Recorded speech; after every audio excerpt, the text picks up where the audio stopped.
Hello my dear students, कैसे हैं आप लोग। उम्मीद करते हैं अच्छे होंगे। हमारे जितने भी जीपी की क्लासें हुई हैं बहुत ही शानदार तरीके से, जितने लेक्चर हम पीछे प्रोवाइड किए हैं आप लोगों को, एक से बढ़कर एक क्वेश्चन उसमें, और सारे थियरी सारे फार्मूले वहाँ पे दिए गए हैं। अगर आप नए हो तो पीछे जाकर वीडियो को अच्छे से देखिए, नोट्स बनाइए, पढ़ते रहिए। फिर क्रम वाइज हम लोग अप्लाइड मैथमेटिक्स के थर्ड सेमेस्टर की सारे चैप्टर वाइज जो है क्लियर करेंगे। लास्ट तक बने रहिए हमारे साथ। चलिए आज हम लोग बात करने वाले हैं, क्या बात करने वाले हैं कि गुणोत्तर श्रेणी के n पदों का योगफल क्या होता है। बच्चों, n पदों का योगफल निकालने की दो कंडीशन बनते हैं। SN निकालने का जीपी का दो कंडीशन बनता है। एक ये होता है कि R इज ग्रेटर देन 1, तो उस कंडीशन में एक दूसरा फार्मूला लगता है। R इज लेस देन 1, उस कंडीशन में दूसरा फार्मूला हमारा SN बराबर लगता है जीपी का। तो किस कंडीशन में कौन सा लगेगा वो फार्मूला हम लोग देखते हैं। चलिए, पहला हमारा है SN बराबर ए क्या है, जीपी का प्रथम पद है, फर्स्ट टर्म है, R की पावर n -1 अपॉन R -1। ये हमारा पहला फार्मूला होता है, जिसमें क्या करते हैं, n पदों का हम लोग सम करते हैं। प्रथम पद हमारा क्या होता है, a होता है, और R क्या है, कॉमन रेशियो सार्वनुपात। ठीक, वेयर किस कंडीशन में, R is greater than 1। R is greater than 1 होगा तब हम लोग क्या करेंगे, इस फार्मूले का अप्लाई करेंगे सम निकालने के लिए। याद रखिएगा, किस कंडीशन में, R इज ग्रेटर देन 1। ठीक, फिर दूसरी कंडीशन हमारी ये है, क्या है वो, कि R लेस देन 1 होगा तब हमारा फार्मूला क्या होगा, उस कंडीशन में क्या होगा, A तो रहेगा ही, लेकिन यहां पर क्या हो जाएगा, 1 माइनस R की पावर n हो जाएगा। याद रखिएगा, याद भी हो जाएगा बहुत आसानी से। और यहाँ पे क्या कर देंगे, 1 माइनस R कर देंगे, और यहाँ पे क्या, where R is less than. ठीक, समझ आया, याद भी हो जाएगा। कैसे याद होगा कि यहां पर देखिए, जब R 1 से क्या होगा बड़ा, तो उस कंडीशन में देखिए हम यहाँ की R को क्या कर रहे हैं, पहले कर दे रहे हैं। ठीक, समझिए, बहुत आसानी से याद रहेगा हमेशा। जब R बड़ा होगा 1 से, तो उस कंडीशन में R को हम पहले कर देंगे, 1 को बाद में कर देंगे। और जब R क्या होगा, छोटा होगा 1 से, तो उस कंडीशन में 1 को पहले कर देंगे, R को बाद में कर देंगे। ठीक है ना, बिल्कुल आसान तरीका याद करने का, बहुत ज्यादा कुछ नहीं है, आगे पीछे कर देना है बस। जब बड़ा होगा तो R को पहले कर देंगे, छोटा होगा तो 1 को पहले कर देंगे। चलिए, इसके बाद चलिए क्वेश्चन सॉल्व करते हैं सम आप पर फटाफट। फार्मूले को याद रखिएगा। ठीक, किस कंडीशन में क्या लगाएंगे हम लोग,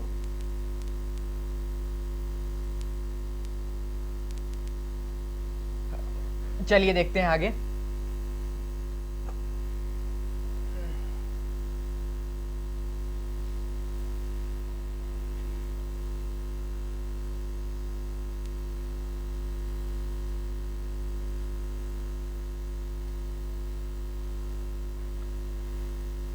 चलिए एक क्वेश्चन करते हैं, देखिए 4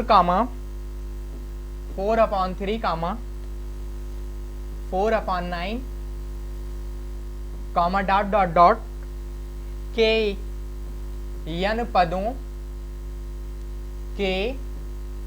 n पदों का योगफल ज्ञात कीजिए। चलिए देखते हैं, चलिए ज्ञात करते हैं हम लोग। ये हमको दी गई है, क्या है, जीपी है, और n पदों का हमको सम करना है। कितने पदों का, n पदों का हमको सम करना है। तो देखिए,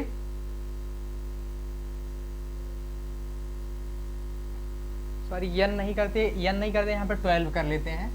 12 कर लेते हैं, 12 है, मिसप्रिंट हो गया है, लिखने में गलती हो गई। 12 पदों का योगफल, n पदों का तो हम बता ही चुके हैं इसके पहले ना, वहाँ पे ये कर दीजिएगा, कोई मतलब नहीं है, यही है, ठीक है ना। 12 पदों का हम निकालते हैं।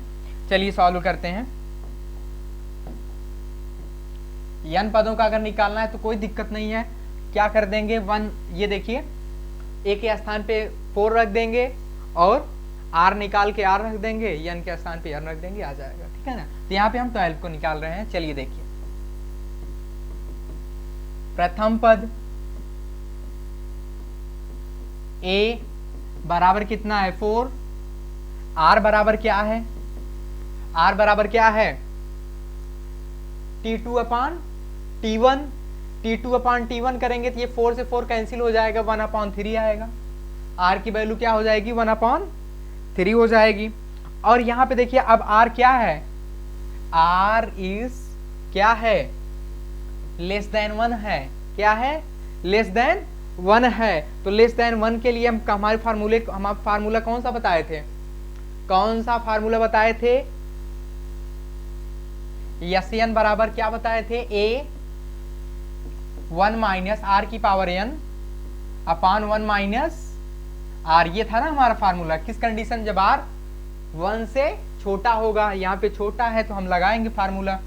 तो यहाँ पर n बराबर क्या है 12 है ना, 12 को निकालना है, तो यस 12 बराबर a का मान क्या रखेंगे 4, 1 माइनस r का मान क्या रखेंगे,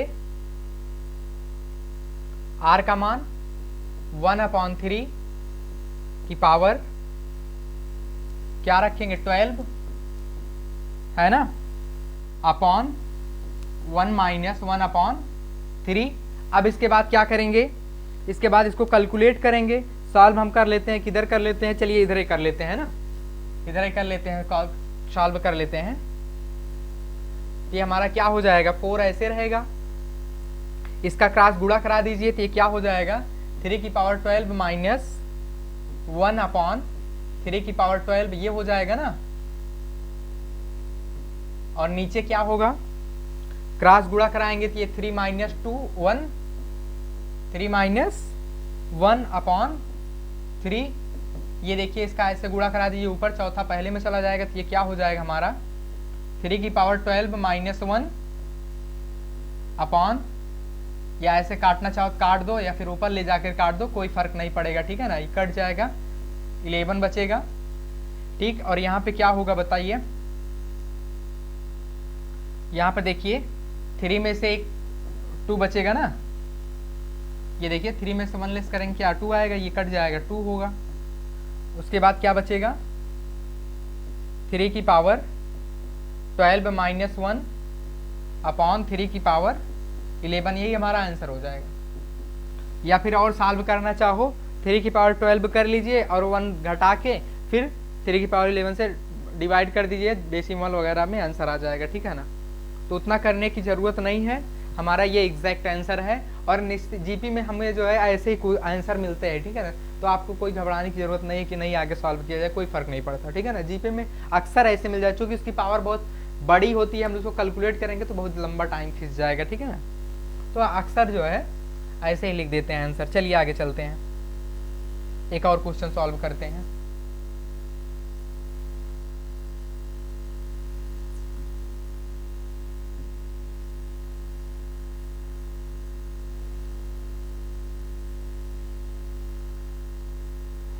क्रम वाइज सारे वीडियो लगे हुए हैं और सबको आप अच्छे से देख सकते हो। पूरे कंप्लीट फर्स्ट सेमेस्टर के मैथमेटिक्स को यहाँ से आप लोग कवर कर सकते हो, ठीक है ना। कहीं से आपको एग्जाम में कोई दिक्कत नहीं होने वाली है। चैप्टर वाइज चैप्टर आपको वीडियो मिलता जाएगा, अपलोड होता जाएगा, ठीक है ना। पूरे अप्लाइड मैथमेटिक्स की अभी जीपी चल रहा है, जीपी के बाद बायनोमियल थ्योरम चलेगा वगैरह वगैरह, तो सारे कॉन्सेप्ट सारे चैप्टर क्लियर होगा, ठीक है ना। चलिए चलते हैं आगे, दूसरा क्वेश्चन देखते हैं।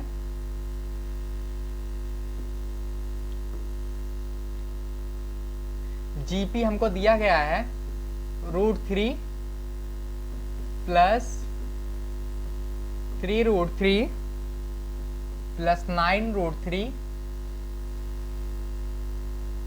मतलब डॉट डॉट डॉट इसके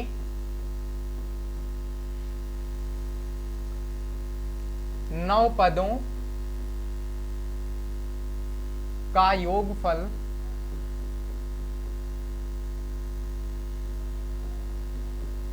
ज्ञात कीजिए। चलिए देखते हैं।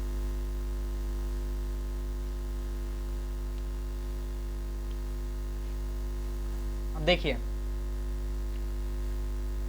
इसका सॉल्यूशन देखिए।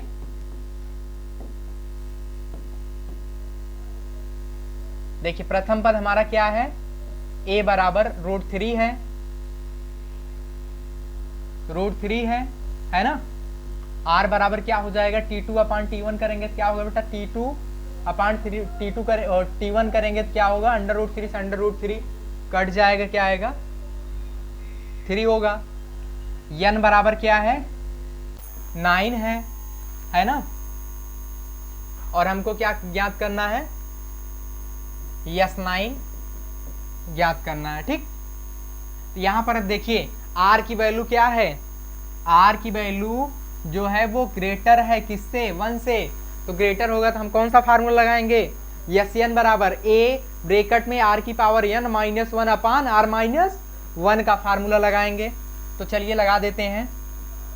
S9 बराबर a के स्थान पर √3, r की पावर n, r क्या है हमारा 3 है, इसकी पावर n मतलब 9 -1 अपॉन r -1, कहने का मतलब 3 -1। आगे चलेंगे तो √3, 3 की पावर 9 -1 अपॉन ये 2, तो आगे ये हमारा क्या हो जाएगा √3/2, 3 की पावर 9 -1, ये हमारा आंसर हो जाएगा। ठीक है ना, ये हमारा आंसर हो जाएगा। आपको एग्जाम में 1 या 2 क्वेश्चन इस पर मिल जाएंगे, बहुत ही आसानी से आप लोग सॉल्व कर ले जाओगे। एक दमदार क्वेश्चन इसके बाद, बहुत ही इंपॉर्टेंट क्वेश्चन, दमदार क्वेश्चन सॉल्व करने वाले हैं हम लोग। चलिए देखते रहिए, समझ में आ जाएगा। ये तो बहुत ही आसान क्वेश्चन था, ये सब प्रैक्टिस हो गया होगा, उम्मीद करते हैं आप लोगों को। और ऐसे बुक से अपने बुक से जो है 2-2, 4-4 क्वेश्चन का प्रैक्टिस कर लीजिए। यदि, ये इंपॉर्टेंट क्वेश्चन है, यदि a² कामा b² कामा c² और गुणोत्तर श्रेणी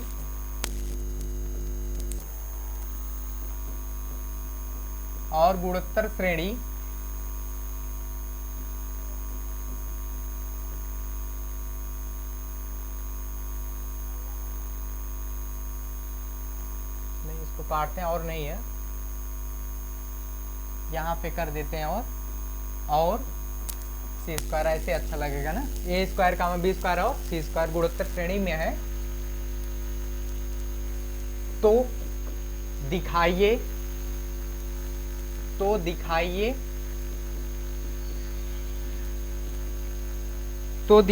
कि log a² कामा log b² कामा log c² समांतर श्रेणी में है। समांतर श्रेणी में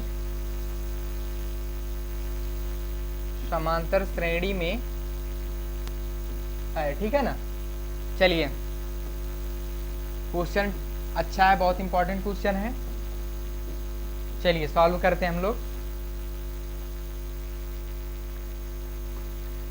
देखिए गुणोत्तर श्रेणी और समांतर श्रेणी दोनों इसमें मिक्स है। अब दिखाना है कि ये क्या है, ये एक समांतर श्रेणी में है और यह एक क्या है, गुणोत्तर श्रेणी में है। तो हमको दिखाना है, तो कैसे दिखाएंगे, गुणोत्तर श्रेणी का माध्य क्या होता है ये बताइए। सबसे पहले गुणोत्तर श्रेणी का माध्य क्या होता है, गुणोत्तर श्रेणी जैसे 3 पद अगर गुणोत्तर श्रेणी में दिए गए हैं तो हम लोग उसको कैसे लिखते हैं, जैसे ये दिया गया है, ये होता है क्या, बी स्क्वायर का स्क्वायर बराबर 20 वाले पद का स्क्वायर बराबर अंतिम पहले और अंतिम पद का गुणनफल क्या होता है, बराबर होता है। आप लोग इसको याद रखिएगा, ठीक है ना। या ये तो हम फार्मूले पर रख दिया, ऐसे समझो। अगर जीपी में है तो जीपी का जो फार्मूला बनता है 3 टर्म्स का, वो क्या बनता है, जैसे मान लीजिए वो हमको दिया जाए ए कामा बी कामा सी, अगर हमको दिया गया है तो हमारा जो बन जाता है फार्मूला वो क्या बनता है, मध्य पद का स्क्वायर बराबर ए क्रॉस ए गुणे बी, ये हमारा होता है फार्मूला किसका, एपी का, किसका, एपी का, ओ सॉरी जीपी का। एपी का क्या होता है, एपी का जो हमारा होता है, जगह 3 पद दिए गए हैं ए कामा बी कामा सी, तो हमारा उसमें हो जाता है 2b बराबर a प्लस सी, ठीक है ना, 2b बराबर a प्लस सी, ये हमारा किसका होता है, एपी का, ये हमारा एपी का होता है, और ये हमारा क्या होता है, जीपी का होता है। तो चलिए हम इसको सॉल्व करके देखते हैं, अभी आसानी से कैसे सॉल्व हो जाएगा। ये दोनों चीज़ आपको समझ में आया होगा, पढ़ाया है पिछले लेक्चर में हुआ है ये सब। एपी का ये होता है, जीपी का ये होता है, ठीक है ना, अगर 3 टर्म्स दिए जाते हैं तब।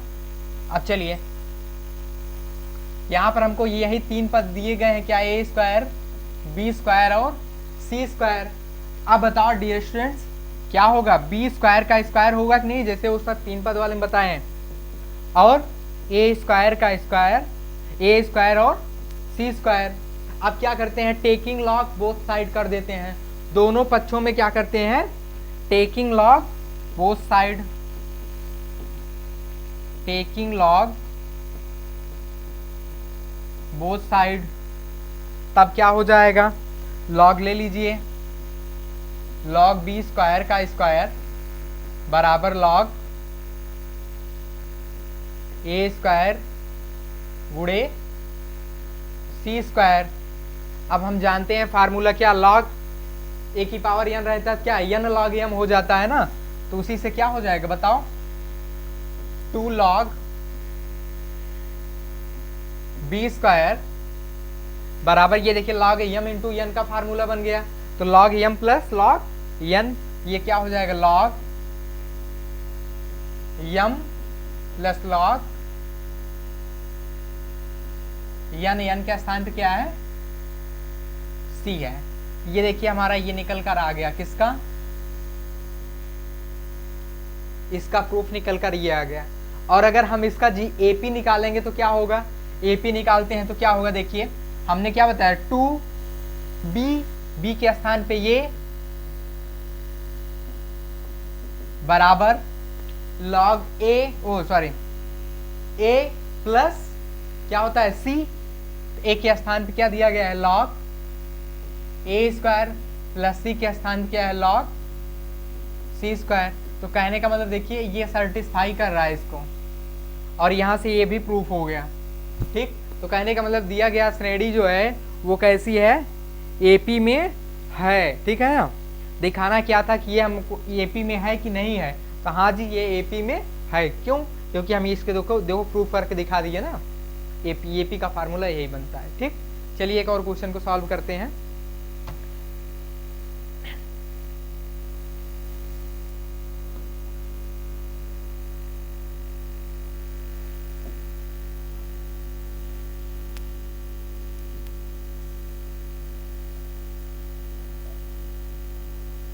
ये देखिए बहुत ही अच्छे अच्छे क्वेश्चन हैं। देखिए एक और क्वेश्चन नहीं कराते, हम ये कह रहे हैं कि आप अपने एक्सरसाइज